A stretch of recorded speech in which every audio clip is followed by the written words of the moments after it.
I just wrote out my suicide note and I was gonna pull the trigger. I actually left Islam at one point.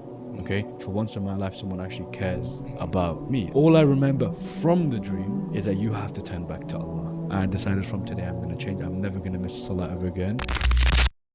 Assalamu alaikum wa rahmatullahi wa barakatuh. This is your host Mushahid back with another episode. And today I'm going to start off with a small hadith. The Prophet sallallahu alaihi wasallam said that a strong believer is more beloved to Allah than a weak believer, though there is good in both. Now, Islam never praised a weak believer. They've always praised strong believers. If strength is within reach, then it is not suitable for you to sit there, be weak, and stay comfortable. And that is why I've chosen the name of this podcast, this episode, to be Islam Never Praised Weak Believers. Islam has mercy for weakness, but it never praised it. And today, I have a very special guest with me, someone who's had a rough childhood, has had issues with bullying, I believe, in school, and he found his passion into bodybuilding, to building his physique, and is now an elite coach for VIP Muslims. So I would like to welcome onto the show my personal trainer, Omar Abdul Kareem, or who you might better know as the Muslim PT. Assalamu alaikum. Wa alaikum assalam wa rahmatullahi wa barakatuh. First I want to say barakallahu feek. It's definitely an honor to be on the podcast right here, and appreciate you thinking of me when you came up with this initiative. And got a lot of interesting topics to speak about today, inshallah. 100%. So, Akhi, the first question in my list is, when the Prophet ﷺ in that hadith has mentioned a strong believer, what do you think he means with that? And where do you think that the physical strength comes within the hierarchy of a strong believer? Alhamdulillah, wassalatu wassalamu ala rasulillah ma ba'd. Rabbi shrah li sadri wa yassir li amri wa uqdatan min lisani yafqahu qawli. So, I feel like your question is a bit flawed, and I'll rephrase it a little. So obviously my opinion is irrelevant. We have many great scholars of Islam, people who are mufassirin, people who did tafsir of the ahadith and the verse of the Quran. So I'll tell you from my limited knowledge of what I've understood rather than my personal opinion, and then we can go from there, inshallah.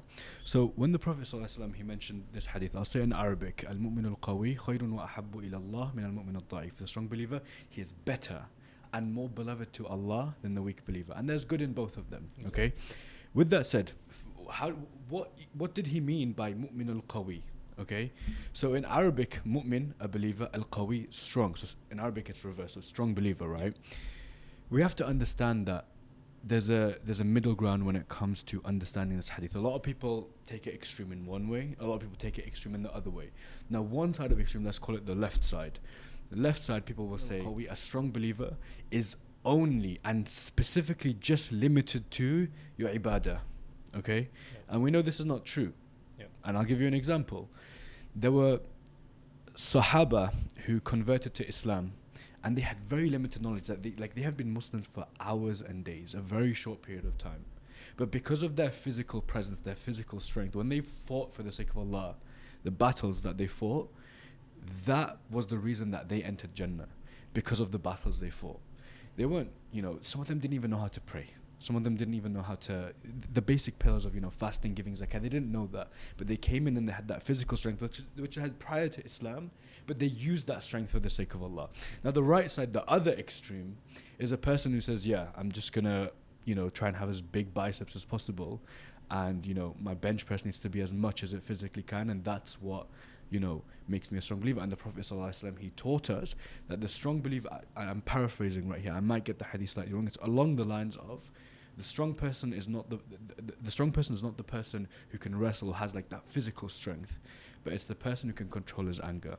We've had other analogies like, you can lift 100 kg, 150 kg on bench press, but 6 a.m. Fajr comes around, you can't lift your blanket. Okay. So there's got to be a balance, okay? Primarily strength in Islam is always your spiritual strength. How strong your tawheed is, the ibadah that you do, how much khushu' you have in salah, that is strength in the iman sense. But the other type of strength that a lot of people neglect at the same time is a physical strength. As you mentioned, Islam did not praise being weak at the end of the day. Yes. Does that make sense? Does that answer the question? Yes, 100% that answers the question. It's very beautiful that there has to be a balance. This is what Islam teaches us in everything in life, whether that's relationships, whether that's your physical goals, your strength, everything needs to be in balance with your spiritual well-being. Exactly. Yes. I believe Allah mentions, I don't know, I forgot which surah it was. I think it's Surah Al-Fath. No, sorry, I think it's Surah Al-Baqarah. وَكَذَلِكَ جَعَلْنَا something أُمَّةً وَسَطًا. I think something along those lines. And we made you a balanced nation. Yeah. So, yeah, balance is key. 100%. So my next question to you, Umar, is in your career of training Muslims, obviously you started out with obviously giving some free PT in the start, and now built the business, alhamdulillah. Yeah. So in your experience of training Muslims, what have you seen in the sense that going towards weakness, what effect does that have in someone's life, their discipline, relationship? So Yeah. them not being disciplined towards their physical goals, Yeah. hitting the gym consistently, how does that affect their life at home? Yeah, I wouldn't just limit it to life at home. As you mentioned earlier in the question, it's in every sense of life. It's a really good question, because this question that you've asked is the thing that people miss when it comes to thinking about change.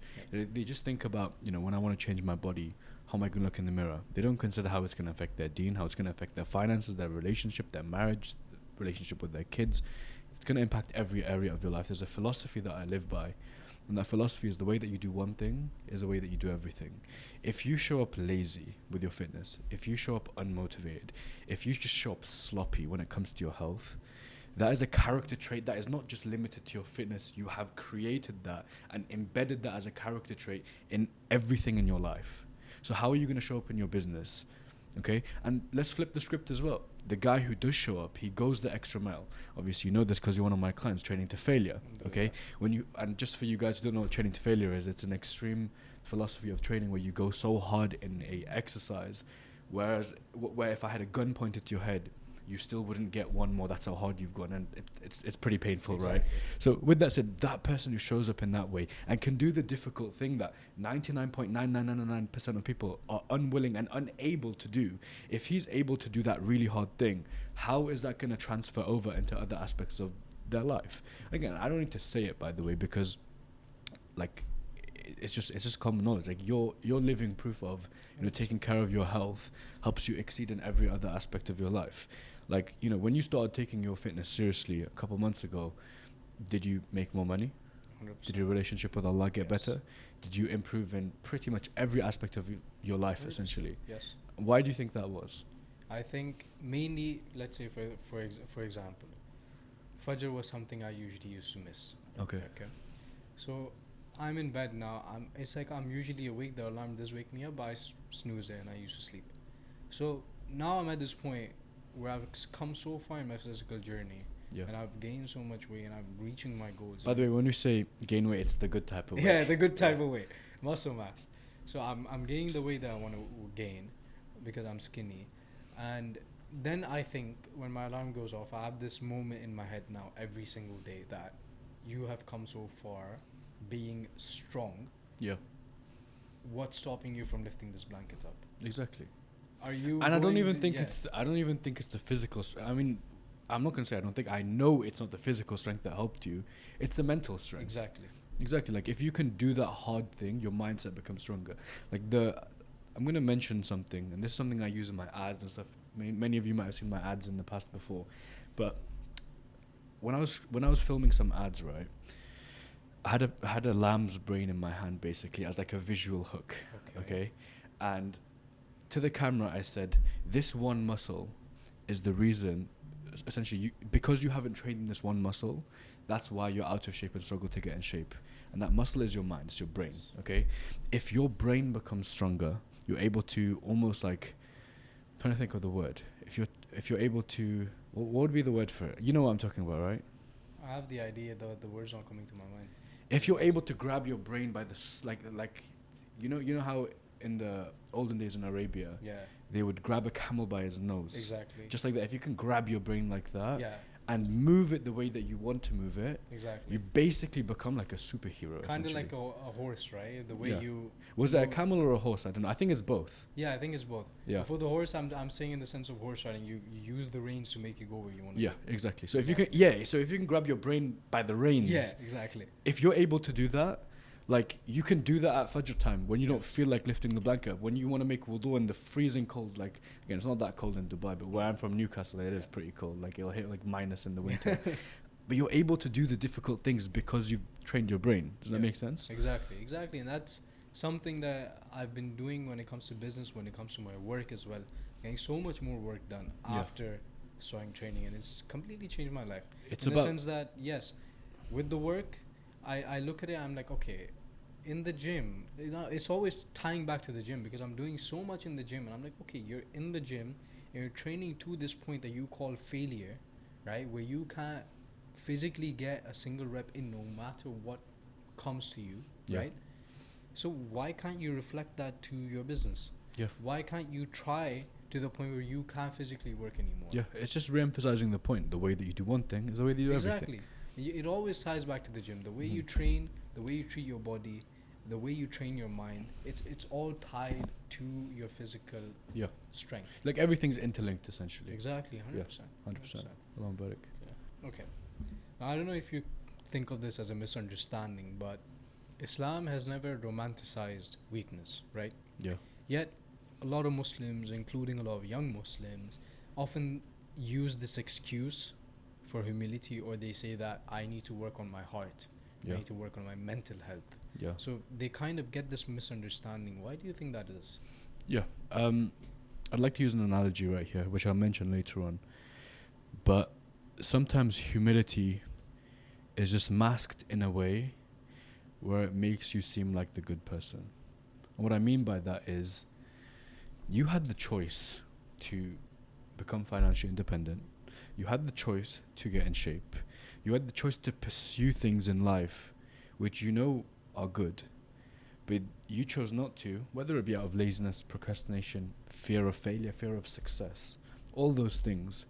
And now you're going to come to the table and say, I didn't do these things because I was humble. No, you didn't do it because you chose not to do it. Does that make sense? 100%, yes. Like another example right here is a person who's weak, out of shape, right? He can pretend to be really humble, like, you know, I would never touch a fly, I would never hurt anyone. But that's because you're not capable of hurting anyone. Yes. So you're going to sit here and act like you're this really pious person just because, you know, you wouldn't lay a finger on anyone. The fact of the matter is you just can't hurt anyone. Same thing applies to, you know, finances as well. Like you're all of a sudden, because it becomes convenient to you, you're going to talk about, there were many Sahaba who were poor. Like look at the Sahaba where, you know, some of them couldn't get married. Some of them, you know, were in severe financial distress, and the Prophet ﷺ helped them out.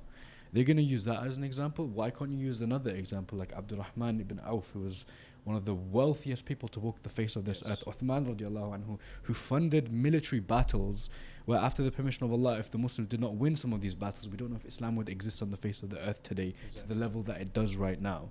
Why can't you use those examples? Like, why do people cherry pick the stories and the examples which suits their agenda the most? That's the problem I have. I'm sure you've seen the same thing a lot of time working with people who, you know, are younger and making excuse. I would argue to say that you were probably one of them before. You definitely were, right? And I was as well, respectfully. And with that said, it takes I don't want to mention the wrong language here. It takes real manhood to understand and have that reflection upon yourself, in which you just call yourself out, and you trying to think of the word for it because I can't mention certain words. You know what I mean, right? I get what you mean. It takes a lot of self-actualization to actually come to that, you know, reflection about yourself in the first place. 100%. I think, you know, I've seen this a lot with a lot of people around me as well, that something has happened to them, and whatever stage they are in right now, they end up justifying it with their own research, specifically to support themselves. Yeah, you'll find what you're looking for at the end of the day. I can pull up ChatGPT right now. I'll give it an agenda. I'll say, you know, mention to me some Sahaba who were, you know, poor or weak. Not in a sense where, when I say poor or weak, by the way, I'm not trying to belittle any of the Sahaba, but I'm just using it as an adjective to describe those characteristics. Let's say there were Sahaba who were less financially independent, there were people who had less physical strength. You can find those stories if you look for them, but you can also find the Sahaba who were really physically strong, like Umar radiallahu anhu. You can find the ones who are financially successful. At the end of the day, you'll find what you're looking for. Like if I ask you to close your eyes right now, and like you can actually do this if you want. Like tell me everything in the room that's green right now without looking. Without looking? Yeah, close your eyes. So, in the room, I think that light there is green. Yeah, it's not. Actually, wait, it is. Yeah. What else? What else would be green? Probably some light back there, maybe. It's put there. Maybe the plants behind me. Yeah. Okay, now open your eyes and tell me what's green. The light there. The ones that you haven't mentioned already. The ones I haven't mentioned. Yeah. Oh, that cloth on that table. Yep. That's green. The buttons on the studio there. Yep. The green on that thing there. Yeah. The green on that plant there. And you've only been able to give me all those extra things because you actually looked for it. Exactly. So that's how the mind works as well. If you look for certain things that fit your agenda, you're always going to find that thing. And that's scary as well. Yeah. And the reason it's scary is because you can limit yourself in so many ways just based on the agenda that you set in your head. Exactly.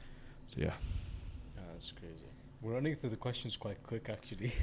If you want, by the way, again, I know you're going to cut this bit out, but Yeah. if you want, you can just, whenever we get to the end of a topic, one thing that Imran does is just fires a question at you. Like, for example, we could be talking about fitness and be like, oh, so what about seed oils, by the way? Like, completely unrelated. Really? And then, like, they'll just start, like, talking about that or something. Mm. And that's what essentially, like, you can do to just never run out of ideas once the time limit runs Fair out. enough. Okay. We'll tie back to the bullying thing, kind of get your personal Yeah, you story can as just well. ask me about my story or something, perfect. and then we'll go from there. So Omar, in your journey, so from the start, from what I know is that you had quite a rough childhood through bullying and everything. So kind of give us an insight of that. Yeah, I'll try and summarize as much as I can without going into all the details of my life story. But essentially, when I was younger, 5 years old, I didn't have my father in my life. My father got arrested when I was 5. It was one of the biggest cases in the United Kingdom. He got arrested for a crime that he did not do. So I was basically like almost a fatherless child since the age of 5. Obviously, I still had my dad there. I could call him on the phone. We'd see him maybe like a couple times a year. During prison visits, essentially. But I was a child who didn't have a father figure. And we already know children without fathers turn up a bit messed up sometimes, and I was one of those kids. So essentially, growing up, I always had an identity problem. My identity problem was, number one, I hated the way I looked. I hated my race. I hated my skin color. I wouldn't say at the first stage I hated my religion, but I hated how people treated me because of my religion. And then later, I hated my religion within itself. I actually left Islam at one point. Okay, because of my identity and the shame that I had in being Muslim. Okay, so I got bullied, for many different reasons. All those things I mentioned ties into each like segment of bullying. Skin color, I got bullied for that. Being South Asian, being the curry muncher, basically. Being bullied for my religion. I get bullied for all these things. On top of that, I was out of shape as well. I got bullied very badly. I'm not going to go into the details of it, but I got to a point in my life where I just had so much emptiness that one day I just wrote out my suicide note, and I was gonna pull the trigger. Not a gun. We don't have guns in the UK, but I had a knife that I took up to my room. I sneaked from the kitchen, and I was gonna end it all. Okay, and then a miracle happened. Subhanallah. What happened was my mum actually found my suicide note. I don't know how she found it, but she found it. Then she talked me out of it, and it was like, for once in my life, someone actually cares about me. Essentially, like my mindset was like, because of the way that I was treated my whole life, everyone's life is precious, but no one cares about mine. That's the mindset that I had. So seeing that, and I know it sounds crazy, by the way, because you don't think about these things, but seeing someone actually care about me was kind of weird to me. Like, I'm like, why does anyone care about me? Because of how I was treated my whole life. So then, obviously, my mom talked me out of it. I still wasn't Muslim at this point. I'd left Islam around this time, and my philosophy was, why am I going to put my head on the ground to Allah, the one who took so much away from me? He took my father away from me. He took happiness away from me. He took so many things away from me and gave me such a difficult life. That was my mindset at the time. I was like, I'm not going to put my head on the floor to Allah. Like, what? Like, it was arrogance, essentially. Okay, I believed Allah existed, but I refused to worship, just like shaitan. Okay, So, with that said, moving on from there, again, we know from the Quran, Wallahu yahdi man yasha. Allah guides who He wills. Exactly. He guides the worst people. You know, the story of Exactly. Umar radiallahu anhu, those narrations mentioning that he was going to kill the Prophet sallallahu alaihi wasallam, and then he came and he was humbled and he, you know, took his shahada. Exactly. Okay. With that said, what happened after that was this was a little bit closer to lockdown. Essentially, I went to London to visit my family this one time, just a random trip to see family, and then I got so sick. It was around this is when everyone was getting COVID. I didn't know if I had COVID or not, but it was so bad. It was worse than COVID because I actually got COVID a few years after, but it was really bad. Like, I woke up, I didn't know I was gonna survive. Like, I just kept having these dreams, and I wake up with, like, imagine your heart beating, but you feel it in your head. Basically, it was 100%. really bad. Yeah. Like I had no energy. I was throwing up. I felt really sick. I didn't know if I was gonna survive, but just I had these weird dreams. And if you were to ask me what these dreams are, wallahi, I can't tell you what these dreams are. Not in the sense that I'm refusing to tell you, and I don't even understand the dream myself. Like, if I try and recall the dream, I won't remember it. But all I remember from the dream is that you have to turn back to Allah. So there it happened. I put my head down to Allah. And again, I used to pretend praying when I was younger and stuff, so I didn't get told off by my family. But for the first time, maybe in my life, I put my head down on the ground to Allah. I begged Him for forgiveness. And I decided from today I'm going to change. I'm never going to miss salah ever again. I'm going to dedicate my life for the sake of Allah. I'm going to do everything that is going to help me get closer to Allah. And alhamdulillah, from there, you know, I started praying, I started seeking knowledge, I started memorizing the Quran. You know, a few years later after that, despite not being a Muslim before, I hated the Quran. I used to do Quran lessons, by the way, because my family still forced me to do it, even though I wasn't a Muslim. I don't know how that makes sense. But I still used to just read the Quran, which was a good thing, by the way. I'm happy that my mum made me do that. But like, I used to hate reading the Quran. Like, I remember, like, even when I was a young kid as well, like, the teacher would come to our house, he'd sit down, read the Quran. I'd just be playing with Legos the whole time, pretending that I'm reading. I hated reading. I hated it with a passion. And being this child who grew up hating the Quran, Allah guided me, and a few years later I led Tarawih for the first time in Ramadan as well. So it goes to show like how Allah can change you. But it just takes one moment of vulnerability and humility where you put your head down to Allah and you beg Him for forgiveness.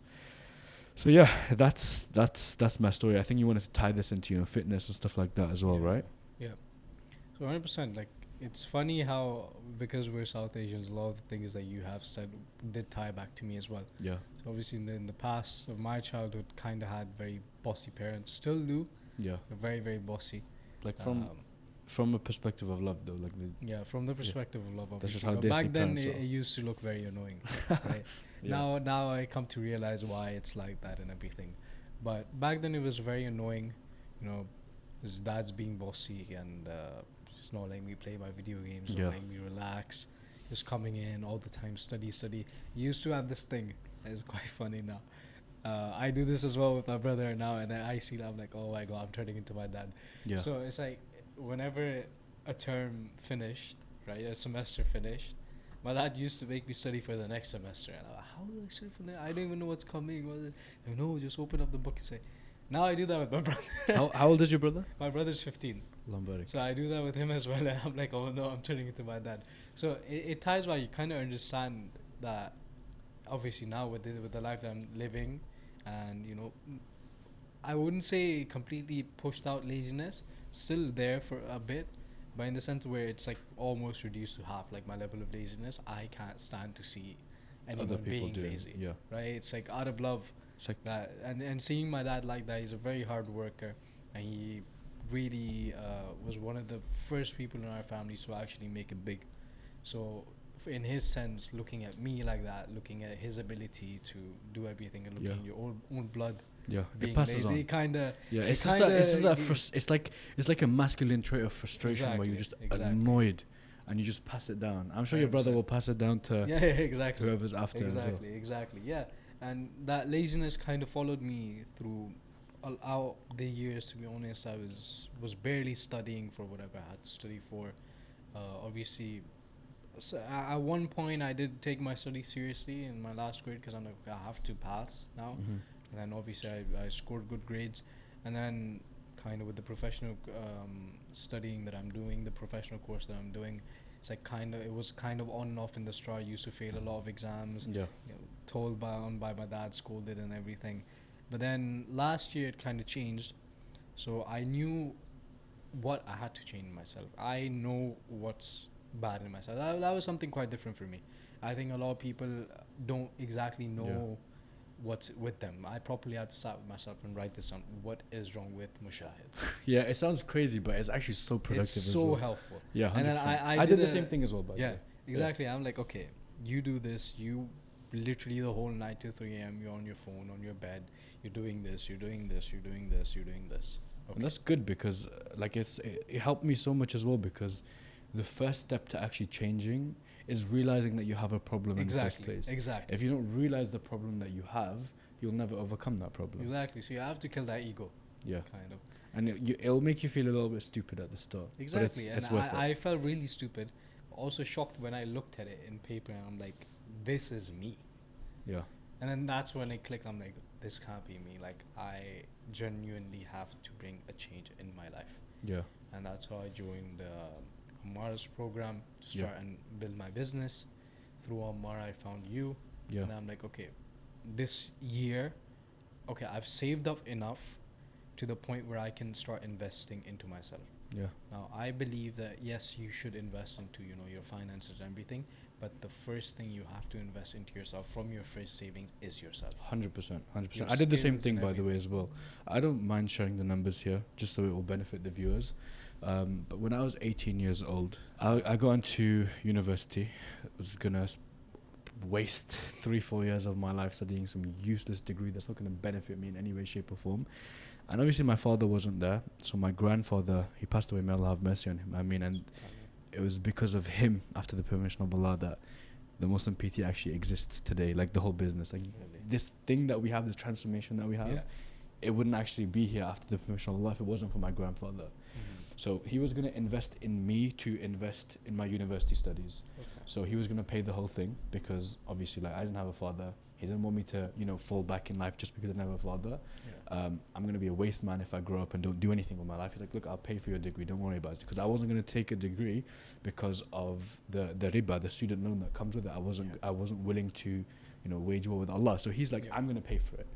I got into university. I don't know if they have it here, but do they have Freshers Week in Dubai as well? Yeah, I think so, yes. So Freshers Week is basically Waste Man Week. It's basically like where guys and girls will hook up and everything, like go to parties and stuff like that, discover themselves. So I was in Freshers Week, essentially. I wasn't going to do like any of the haram stuff, right? But there's like other stuff that you do to learn about your course and, meet your teachers and stuff like that. So Freshers Week started, and I was just looking into Freshers Week, and like, this is so stupid. Like, why am I going to dedicate 3 years of my life to this thing, and it begins with Freshers Week? Are you serious? Are you taking the mic? Like, this is the most unproductive thing I can do. And then I actually sat down and I was like, this is so dumb. And again, I was watching, this is when Andrew Tate started to become popular as well, by the way. Again, I don't endorse Andrew Tate. He has a lot of controversial beliefs, especially as of lately. May Allah guide him. But with that said, I was watching his stuff about the Matrix, escaping the 9 to 5, and I was working my first full-time job at the time as well. I was like, I am not doing this for the rest of my life. So I asked my grandfather, look, the money that you're giving me to go to university, I don't even want all of it. I want like half of it or less than, it's around half of it. Just give me half of it. Let me start my own business. And my grandfather was at one time in his life, he was one of the most wealthy people in Bangladesh. A lot of money was lost due to many different reasons. But at one point he was like basically like a serial entrepreneur. He was like top G of Bangladesh basically at one point. So with that said, like, he always had that business mindset embedded within him, and he was like, I want my legacy to pass on. So at this stage, right, I decided, let me drop out of university here in Freshers Week. I still have my university application open now, by the way. Like, I was meant to take my exams like a few months ago. So with that said, like, I ended up dropping out. I started the Muslim PT, and the rest is history. The rest is history. We went so in depth into that little story right there. I actually forgot what your question was. So let me link it back to your question. Do you remember the question? Yeah. The question was mainly the bullying thing. Yeah. So oh wow. Okay. We went far. Yeah. So from the bullying, how did you come to the realization that you had to? How did that passion for your for the gym coming to you?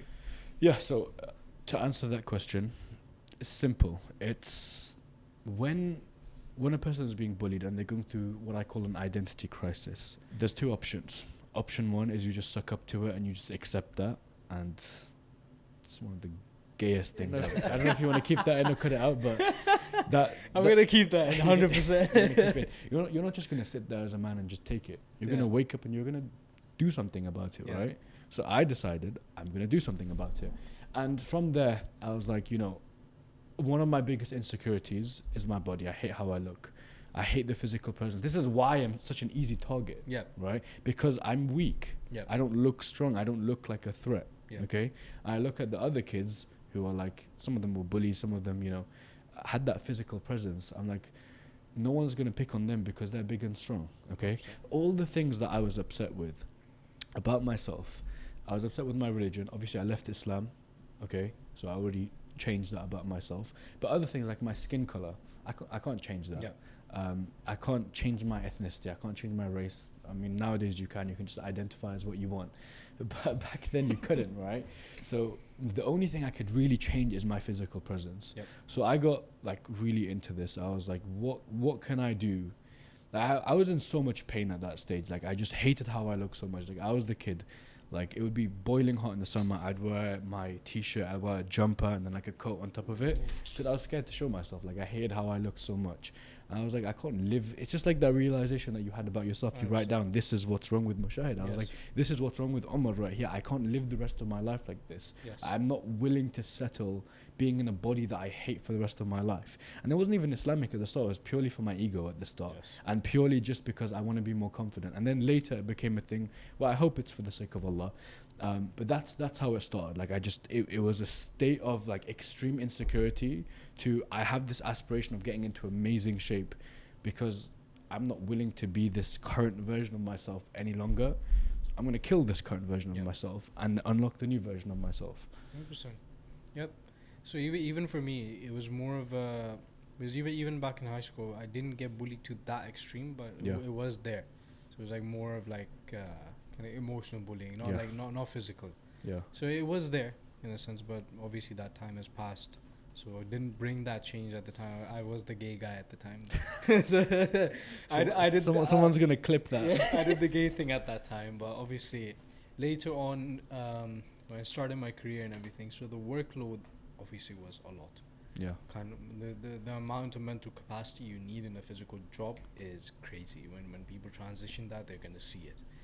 And me being the skinny guy that I am, with low energy levels and everything, constant migraines, constant headaches, always getting sick, even like to the point where I'm literally passing out because of the amount of work that I have to do, but my physical body is not able to do it. Exactly. And that was one of the main reasons I decided, okay, this needs to change. Yeah. Now that's something I wanted to touch upon because obviously this podcast is for younger people and everything, but every young person, if Allah grants them the life, they're going to get into adulthood later down the life and have more responsibility. Yes. This is a kind of change that we need to look into a little more, because being out of shape when you're younger, you have consequences for that, like more like bullying, stuff like that. When you're older, I would argue that the consequences are more severe because you have more responsibilities as a man. Yes. So this is where we can speak about, like, what are the consequences of not taking your health seriously, not taking your body seriously, and not respecting yourself enough as a man. What consequences does that have in your adulthood, especially your early adulthood? Because your early adulthood is, after the permission of Allah, going to shape the rest of your life. Exactly. And typically what we see with our clients who come to us, some of them have already on paper made it in life. Okay, they made the money, they've built the business, they've got married, they've got the children, they've got the house, but they just feel that sense of emptiness, that there's something in their life that they're missing out on, essentially. And that is because they haven't taken their health seriously. Like, something that I mentioned in some of my videos, call it controversial or not, is, I give an analogy. A pig in a suit with a Rolex and a Mercedes-Benz in his drive is still a flipping fat hog, right? Exactly. So you can look for all of these status symbols that you want in life: money, woman, car, house, whatever, right? But if you don't even respect yourself in the first place. And the first impression that other people, and people will say, by the way, don't worry about what other people think. No, that's wrong. You should absolutely think 100%. about what other people think of you, because your connections in life are what shape you at the end of the day. Exactly. If other people come to you and they look at you and they look at a person who is in clear physical distress, as in like their tummy is going like that, Yeah. or for example, they're weak, they have no size to them, and they just look like Stick. untrained, low testosterone. Yeah, Like exactly. if they look like that, right? Yeah. What are the impressions in the other person's head gonna be? This person's not capable. You know, I want to build a relationship with this person, but bro, he can't even respect himself. Like, how am I gonna get anything productive out of this guy? Like, the 100%. person's gonna look at you like a waste man. So you can achieve all these things in life, but one thing that you cannot fake is just having a strong body. Exactly. And I'd say that's one thing that Allah blessed me with. Like, I think it was a blessing that I was out of shape, because it helped me come to that realization. Then I thought I'd start taking my health seriously, my physique seriously.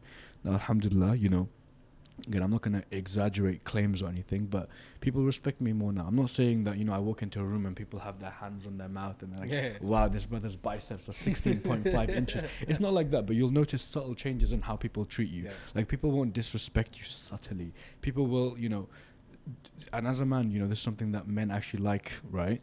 People will ask you for advice. People will take your opinion more seriously with more weight.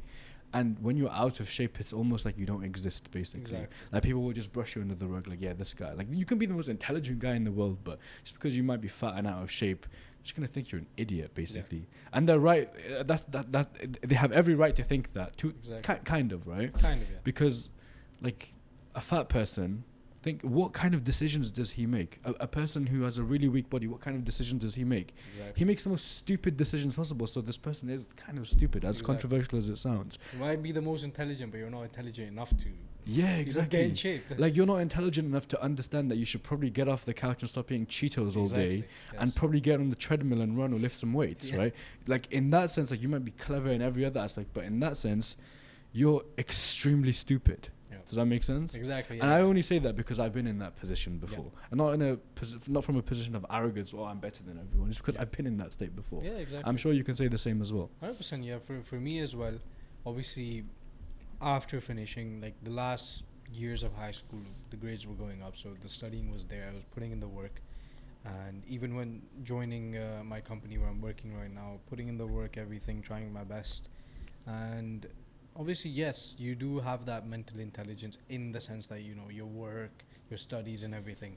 But at some point, I also thought that is why I wrote down what is wrong with Mushahid, because I had that, my intelligence reached to that level, alhamdulillah. It was a blessing that I could sit with myself without being distracted and actually figure out what is wrong with me. And first off, realizing that something is wrong with me. Yeah. And so just being I get the grades, I have the job at 18 years old. I have a job, a full-time job that's paying me X amount or whatever. I'm making good money. Everyone's in uni. I had every reason to think that I'm ahead in life of everyone else, every one of my peers. Every reason. If I was to ask you a question, how do you think your life would be differently if you didn't sit down that day or any day, as a matter of fact, and write that down? How different do you think your life would be today? I think my life today would be, I wouldn't have my businesses. Okay. Number one. I would have never gotten into shape. Okay. Because obviously, I'm going to the gym. I was going to the gym, but it's like maybe once a week, twice a week, then maybe 2 months. It's more of like a social event. Yeah, basically. exactly. More of like a social event. Yeah. I wouldn't have ever gotten into proper shape. I would have never had taken my nutrition seriously. And I would have never gone better at my work, better at my studies, had more focus in my studies. I would have always been distracted. I would have still been in that flipping bed, wasting my life. Yeah. And that's why you have to reflect upon yourself. Exactly. And there's a saying by Ibn al-Qayyim, rahimahullah, a great scholar of Islam, paraphrase what he says: the man who reflects upon himself and almost as tadabbur on his life, not in the sense of, you know, reflection on the Quran, like you reflect on your life, basically. You reflect on yourself as an individual. He's going to achieve so much more than the person who doesn't do that. Exactly. A lot of people think that, you know, journaling is like a woo-woo type of topic, and like it's sorry to say it, but a lot of people think it's gay, right? But if you actually do it and you do it properly and you do it in a way where, you know, you write things down, in a way where you understand yourself on a deeper level. You become aware of the changes that you need to make. Like, I can't even put into words how much that's going to change your life. Exactly. And again, both of us are living examples of that, not to like hype ourselves up or anything, but alhamdulillah, like basically every single aspect of both our lives have gotten better after doing what? Just reflecting. Just reflecting. Yeah. 100%. And this ties back to obviously this exercise of writing things down. It helps with everything, right? Us running a business or whatever, we have a to-do list, which we write down ourselves. Me at work, I have a to-do list for my deep work sessions and everything. So this habit of just writing things down, obviously our mind has everything mixed up. There's a lot of things going on in your mind. Yeah. But to kind of concentrate that thought towards something that you have to write is absolutely the kind of practice younger people should get their grasp on. Right? Making sure that you can visualize exactly what you need done. Which is like why I like, whenever I make my plans or whatever, I have a whiteboard in my room and I kind of visualize everything, just to make sure that whatever's in my mind is here and I can look at it as well, by the way. Yeah, exactly. Every successful person has a whiteboard, either like somewhere that's very easy to access in their house. Yeah, exactly. Yeah, so it really, really helps in every aspect. And obviously I do service arbitrage as my main business, and we kind of outsource our work to freelancers, right? So the best, and I was on a call yesterday, so they were hiring coaches and everything, Amar and everyone. So I was kind of helping one of the coaches, and someone asked, like, I got scammed $1,000 off of a freelancer. I took them out of work, I texted them and everything. And I'm like, look, the first thing is, now this is speaking of a business aspect, this is just an example, but this is just an example of how things change when you write things down. Yeah. On Upwork, there is a feature where you can where you put a job post. What that basically is you as a client is posting. You mean the business owner? Yeah, exactly. Okay. You as the business owner who's looking for a freelancer, you write down what you want, what job it is that you need the guy to do, and then you post it, and then you invite the people onto your job, and if they accept, they'll come and they'll chat with you on the platform.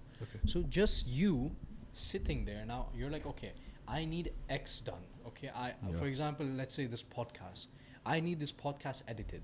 So I can't just say I need the podcast editor. Some random guy from a village in like India or something, Rajasthan or something, might come up and be like, I have Kind Master and whatever, and he'll edit it off of that.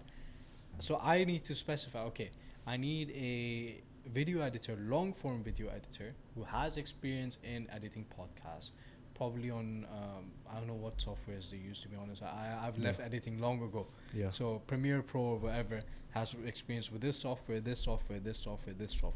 So now everything going in my mind is on paper. Now imagine now one person who said I need someone to edit my podcast, post that, versus someone who says I need a long form editor who has experience in podcast editing, who has experience in XYZ platform, and is willing to work on a monthly retainer. Very simple things, but you putting that on paper makes such a big difference, and even you know exactly what you're looking for. So when you're interviewing these people that you want to hire, you exactly know what you're looking for. So if you say that I'm looking for someone who's doing podcasts and this guy has only filmed cyclists, you're like, no, you don't fit within the criteria. Or if this guy comes and he's the guy from the village, I'm like 100% no. You have none of the qualities that I'm looking for. So you exactly know what it is that you want. And the guy also knows what exactly the work that needs to be done. This is just an example. Simple exercise. Whatever's in here, write it down. And it makes such a huge difference. Life changing. 100%. Do you have any examples like this? People hiring, obviously you hire a lot of people. Of writing things down. In terms of, when I'm hiring, let's say your editor maybe for your reels, what exactly was it that you were looking for? Thing is, I'll have a lot of examples in other parts of life, business, whatever you're referring to. But with hiring, I always normally hire through referrals. So like for example, my editor found him through Brother Noor that we know. For example, my sales appointment setter hired him through a good brother that I know, Musa Beaumont. Everyone that I hire, I'm trying to think of anyone who I haven't hired. I've hired like a few assistants here and there from like, you know, job posts and stuff like that. But everyone, 99% of people that I've hired has been through referrals. Exactly. Yeah. So give us an example of something where you write things. Try and think of let's do an example that's non-business related. Yeah. What are we looking for as an outcome? As an outcome would be some clarity on exactly what it is that you're looking for. Okay, and it can be about myself. Anything, yeah. Yeah, like for example, when I wanted to memorize the Quran, okay, a lot of people when they set a goal for themselves, like, yeah, I'm just gonna memorize the Quran. When I was memorizing, I wrote down exactly how much I want to memorize this month. Okay, I think at my peak I was doing like half a juz every week. So I wrote down I want to do half a juz every week, so that would work out to be 2 juz every month. So I wrote down this is exactly how much time I need to spend each day to memorize X, Y, Z. This is how much time I need to spend to memorize, let's say, 2 pages Monday to Friday. And then, sorry, my brain's just, I'm trying to think back to the time. You write it down, bro. Yeah, I need to write it down.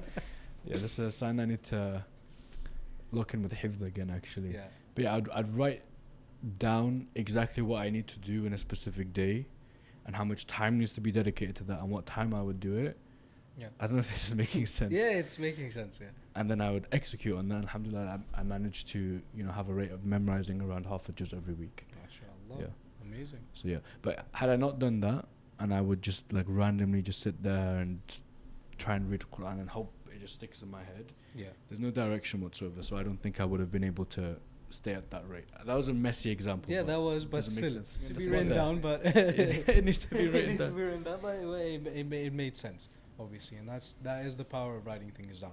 Yeah. Now, what do you think, in your opinion, with this exercise, what do you think a younger person can achieve? Let's say someone who's in uni Yeah. or early ages of their career.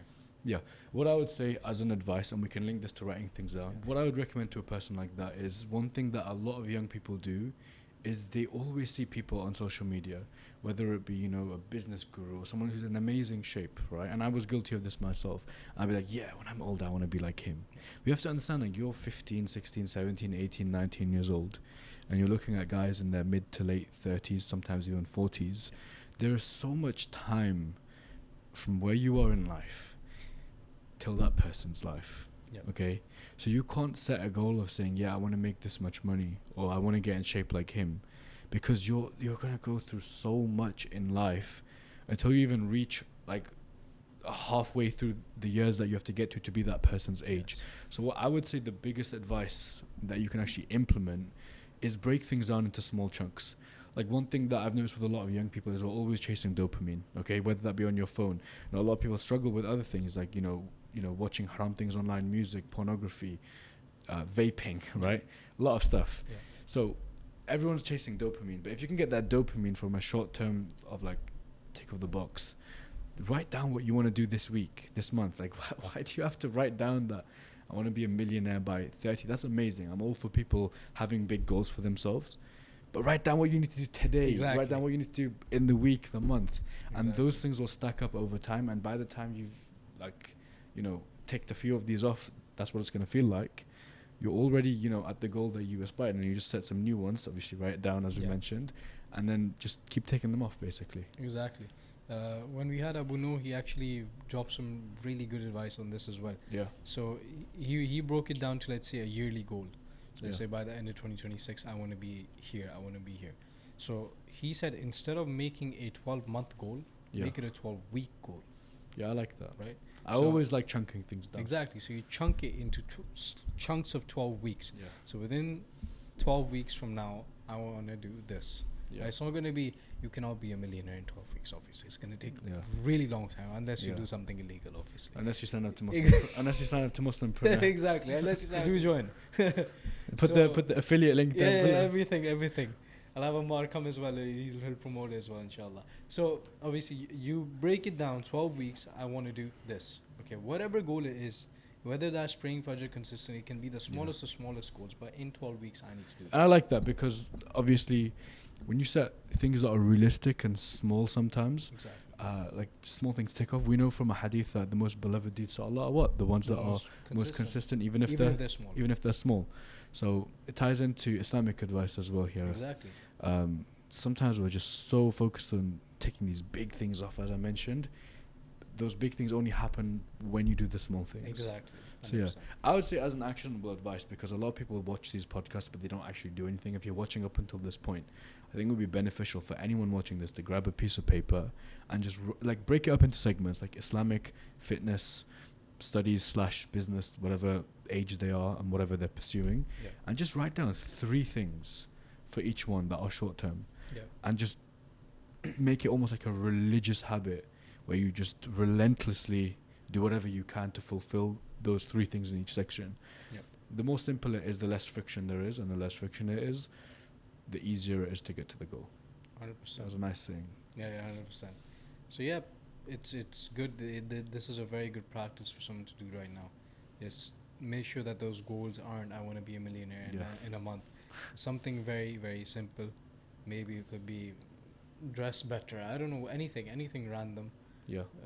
I'm thinking of a small goal, but I'll give you an example. Yeah. You know those 3 things I mentioned? Let's do one for each one. Yeah. Okay.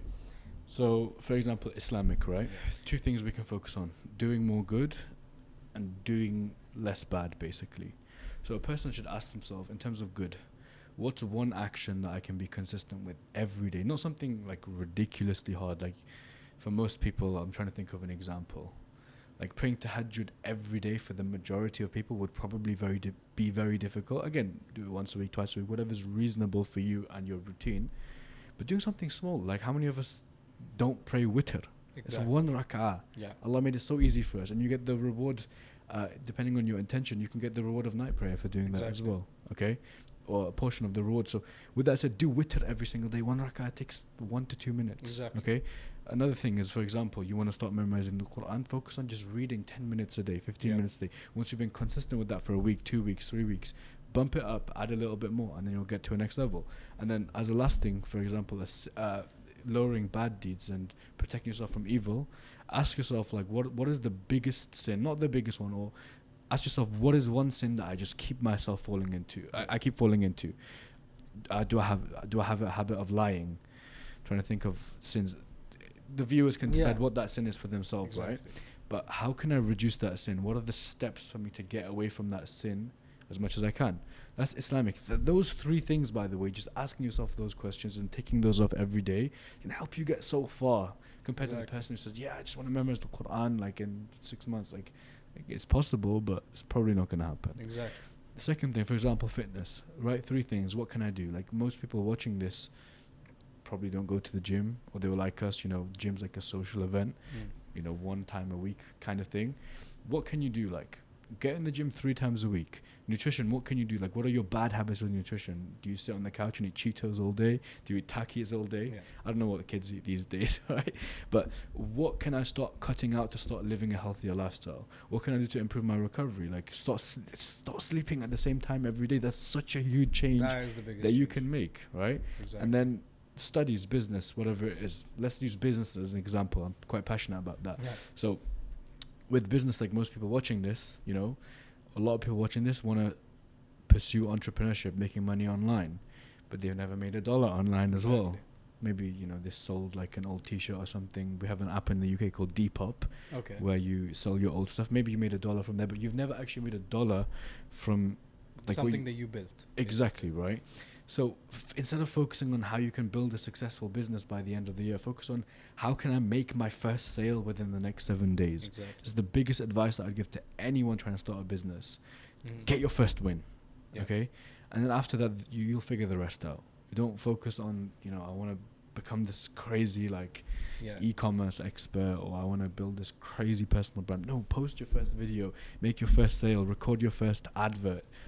That's how you start off, and then you add on top of it after. Exactly, and that's how my content journey started, to be honest. That's how everyone starts. Everyone starts, to be honest. I mean, back, so I had Ehsan on here, and we were sharing this story very similar, that we both had this passion for content. I told him back in, I'd say 2016, 2017, when I was like 13 years old. I had my iPad. And we used to live in this community. I think when you go towards Sharjah, you see it, the Wasl Oasis, kind of bluish grey. So we used to live there, and the local supermarket wasn't open yet. So when it opened, I shot my first vlog on that iPad, carrying it with me. You still have it today? I think I do. I'll have to find it, but I'm not sure. I can't find it. Like if I pull it up right now, I'll have to look deep. Okay. But I'm shooting on this iPad and I'm in the store. I'm like, oh, this is everything, and these are the chips. This is this. So that passion was in me from the start, and I wasn't like camera shy. I was like, okay, I want to do this. I'll do it. Yeah. Obviously, there was a break in between where I didn't shoot content, and then I started off with my reels. Now you can check my first reel; it's on there, and I use it as a self-reflection thing as well to see how far I've come. Yeah. So me just sitting there, I'm kind of procrastinating. Like, oh, do I want to do this? Do I? I don't want to do this. Whatever. But then I'm like, okay, so what's the worst that can happen? And this is something I live by today as well. What's the worst that can happen? People can just judge you or whatever. It's such a good mindset. You're just stuttering or whatever. It doesn't matter. Just do it. So The person who's got nothing to lose has nothing to lose. Exactly. Yeah. So I just sit and I'm like, okay, record. I talk. It was a bad reel. Like honestly, I was stuttering. I was talking. Slow. Are you talking about real or the one you filmed on the iPad or both? Obviously, the iPad was horrible. Horrible. But even the first reel was off. Yeah, I can scroll to my Instagram now. My first reel, which I posted probably in 2022, horrendous. Yeah. And I spent hours on it as well. Yeah, exactly. So I used to do like multiple camera angles and everything. Yeah. So I took like maybe 2 hours on that reel. Yeah. And it didn't do much. But then I'm like, I got into this habit of just posting and not watching the reel. I'm like, whatever. I just kept posting. I kept posting. And you got better at it. And I got better at it. Yeah. So there's like a clear difference on my content now versus the content from the start. Obviously, this is an example. I think an example a lot of people can take from this, because the people watching this are going to be young people, right? Yeah. Let's use an example of video games. What was your favorite video game back in the day? We're going to have some beef over this, right? Yeah, we're going to have some beef over this. My favorite video game was Call of Duty Modern Warfare 2. Yeah, that's trash. Mine was... did you play FIFA or Fortnite ever? Fortnite, yes. Yeah. FIFA, I didn't... I own a FIFA game now, but back then... Okay, but like let's use Fortnite as an example, because that's what most people here are going to be playing, right? Like with Fortnite, right? You load up into the lobby and you jump out the battle bus. Exactly. And the first time that you jump out, you're going to be trash, and then you're going to become a sweat like... You're the guy who doesn't touch grass. You're in creative mode practicing. The guy we're not trying to build right now. Yeah, exactly. The guy's gonna spend more time practicing his skill, playing more games. When he plays more, he's gonna get better at the game. Yeah. And applies everywhere. Yeah. So wherever it is, the more time you put into it, the more you kind of strategize it, the more you practice it in creative mode. I bet you used to play creative mode. I did. Same, in my same Fortnite days, I spent way too much time. I used to make maps of my own 1v1 maps, no way. map and everything. We need to 1v1 at the end. We need to 1v1 after this podcast. We're podcast. going home and we're 1v1. Okay, khalas. I think I might have an update. I don't know. I haven't touched my PS in like 6 months. So let's see. But yeah, anything in life, obviously, take it from video games, take it from anywhere. But if you properly strategize and you practice it and you live by it, it's gonna work out. Yeah, 100%. Everything. So, other than advice that you've dropped, since this topic is tied to physical gains and everything, and anyone struggling to go to the gym, not working out, being that couch potato with Cheetos in their hands, what would be one actionable step that someone like that could take after watching this podcast? It's going to sound borderline stupid, but trust me, if you're watching this and you implement it, wallahi, I swear by Allah, put my honor on the line as well, it works. And that advice is just start. Just start. Get yourself in the gym, start fixing up your diet. It doesn't have to be perfect, like anything in life. If you start, so many of us are obsessed with the idea of perfection, but perfection in this world doesn't exist. If you keep focusing on perfection and just trying to make sure all the variables are perfect, like I'll do it when my exams are over, or I'll do it like when I have more money, or I'll do it, when I'm about to get married, because then it's really important to have more urgency. Like, you're focusing on things that don't actually matter in the moment now. Like, nothing is stopping you from starting today. You can always find a way. And if you just start, like there's a saying, I'll use a smaller example, like a chunk down example as we're talking about. If you lay out your gym clothes and you put your gym clothes on, but you still don't want to go to the gym, but the fact that you laid your gym clothes out and you put your gym clothes on, you're probably going to get in the gym, right? And then when you're in the gym, what are you going to do? You're not just going to turn up and do a U-turn and then just go back, right? Unless you have severe mindset problems. But with that said, right, you're going to get the workout done. Yeah. And then once you've done one workout, you're going to do another one. You're going to do another one. Same thing with nutrition. It just stacks over time. But the thing that you have to do in this moment right now is make a conscious, it starts with a decision. Just make that decision that I'm going to do something about my fitness, about my physique right now. And for me, write it down, by the way. Write it down. Write it down, yeah. Write it down. And the example that I like to use is, the example that I used for myself in this podcast earlier is I hated myself so much that I came to the realization, I didn't write it down, but I came to the realization that I'm not willing to spend another day in a body that I despise. You have to find your pain points, essentially. Find your own pain points. Yeah. And when you find the pain that you're in, and you ask yourself, how is this affecting me? Just reverse engineer it. Come to the realization, like I came to the realization myself, that I'm not willing to spend another day like this, and just start. It's literally as simple as that. Perfect. I think that's what you did, and that's what I did as well. Yeah, exactly. That's what everyone who has seen some success in their And life by the way, has done. guys, this doesn't just apply to fitness. It applies to anything in Everything. life. Literally, just start. Everything. Studies, work, everything. Yeah. Business, whatever. And if I was to conclude as well, because I know obviously the theme of this is the Islamic side of things, if I was to summarize this in an even better way, what I just mentioned right here, I would like to finish on the hadith of the Prophet ﷺ. And it's a 3-step process that you can use for anything in life, which will basically guarantee you success. The Prophet ﷺ, and this is ironic, right? Yeah. This is the same hadith where the Prophet ﷺ talks about the strong believer. Just many people don't know about this part of the hadith. It's same hadith. He said, sallallahu alaihi wasallam, ihris ala ma yanfa'uk wasta'in billah wa la ta'jiz. Number 1, ihris ala ma yanfa'uk. Strive to that which benefits you. Basically what I said before. Yeah. Start. Do Yes. something. Okay? Number 2, wasta'in billah. Ask Allah for help. You want to achieve something in life? Ask the one who is in control of all of the matters in your life and everyone else's life. Exactly. If you ask Allah, Allah will not let you down. Exactly. But you can't just ask Allah and not do the other thing. You have to ask Allah, but you come with action. Exactly. And then the last thing, and this is so beautiful because every time you think of it, you cannot logically tell yourself that this is not going to work. Like, it makes no logical sense to think about that. It will work. Yeah. Number 1, strive to that which benefits you.